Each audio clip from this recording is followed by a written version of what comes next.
Hi, I'm Rick Smith, and this is Dan Lockhart. We're at my Rick Smith Golf Academy, Danny. We're right here in Bolton, Mass, in the TaylorMade Performance Lab. And we're actually just talking today, kind of a rainy day, so we're inside talking swing. And one of the things we wanted to share with everyone today was a key element that you see with really great golf swings. And it's funny too, you know, whether you're working with a beginner or somebody that's really struggling with their ball striking, or even a great tour player, this little component of a golf swing is really important, and we're going to be talking about how to cock the wrists and how the impact is really in a solid position into a recock. So let's go over your swing. We just did it. Go ahead. So as we go back here, we're going to see that there's actually a purple line coming out of the shaft, and that's going to indicate where the shaft is pointing. So as we go back here, the body's turning, and like Rick mentioned, the wrists are hinging or cocking up in order to create a lever, create some leverage and speed, and feel it down. It's a swinging set too. You know, when the club swings back, you want a swinging motion. You don't want to just violently pick it up. You want to feel like when your arms are swinging back, you're swinging and hinging the club. So it's a great feeling to do this. And then from there, you're basically turning your upper body back behind the golf ball. Now let's take it from that point, from here, take it to the top, and then come on down, and you're going to notice now Danny's weight's moving to the left side. Notice his arms are lowering down as he keeps coming. It's interesting to see that same position that you were in halfway back. Yeah. And also now, here we start moving along here. Notice how the handle is staying in front of the club head. It keeps coming, which is not that violent release of the club.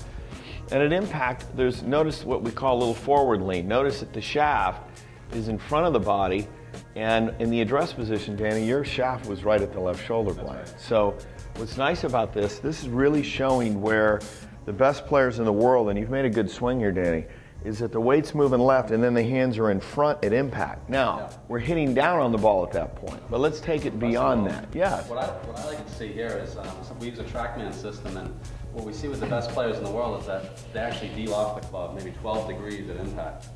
So that's what you're seeing right here.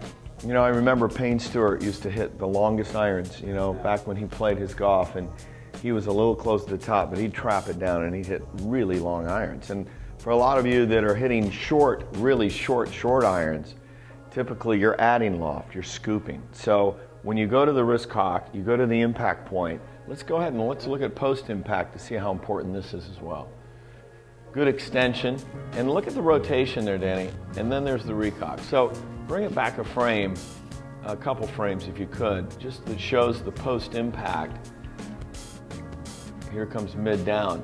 The forearms are turning over a little bit. There's some rotation this way to re-square the club face up. It's not a violent rotation, but it's surely matching to the rotation of the body. As the body's rotating forward, the forearms are rotating forward, and then here's the recock that you see in the post-impact. So what I'd like to do real quick, let's give them the tee to re-tee drill, and you can go ahead and demonstrate what it feels like.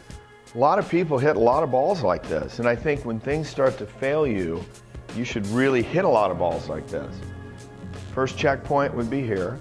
Second checkpoint is brushing the grass into a finish, arms extended, rotated, recock. If you learn to hit little shots like this, Danny, we're going to see a huge difference in your ball striking, aren't we? Good forward motion, good recock, and we're in business. So instead of going to the range sometimes and just going out and hitting huge tee shots and trying to, you know, really make these violent swings, you know, body motions, you know, use your hands. Yeah, you're educating your hands, wrists, and arms. Yeah. And the club shaft, you're more aware of what it should be doing in the golf swing, and you can start hitting better shots.